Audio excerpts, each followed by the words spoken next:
Hey, it's Sarah. I'm coming to you from the San Juan Islands. I'm here on Orcas Island, which is an island off the coast of Washington State between Washington and Canada. I'm here on Orcas Island for the next 10 days doing a writing retreat. I wanted to keep the blog going, but I've been spending a lot of time in front of my computer, so I thought it might be more fun to do a video blog and talk about some things that I've been thinking about over the last couple of weeks as I've thought about the next writing project. I think the big question that I've been asking over the last year or so, maybe longer, is what does it look like for me going forward?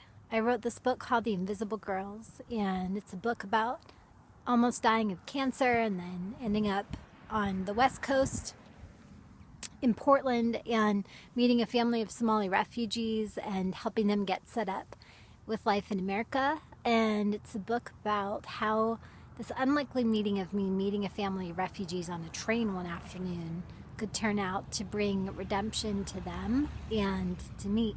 And then all the proceeds from the book are going into a college fund for these little girls.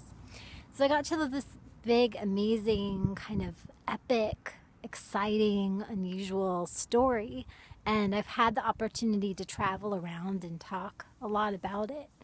And the question that I'm asking is, what happens next?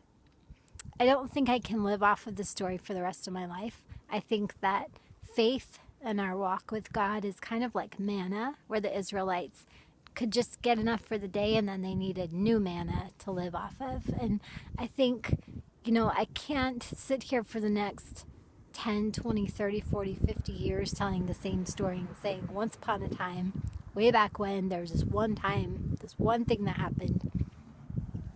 I can't spend the rest of my life looking over my shoulder. What does it mean to look forward into what God has next?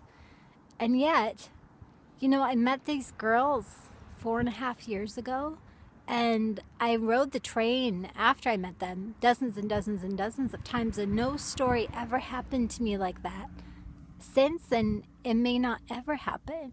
And for a lot of people, I think maybe it never happens to them even once, where they have this big kind of unusual, epic story that happens where they cross paths with someone and God does this crazy miracle.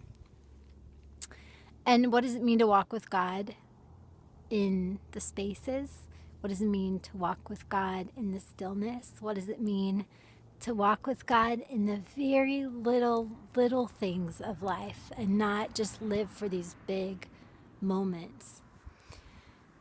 So that's what I've been thinking about, and I thought I would take some time on the blog this month to ask questions like this and to dialogue about what does it mean to walk with Jesus in the shadows, in the silences, in the stillness, in the small things. And so I hope you'll stick with me, and I hope if you have any thoughts or any suggestions or any questions that you want to talk about with me, that you'll leave them in the comments below. Thanks.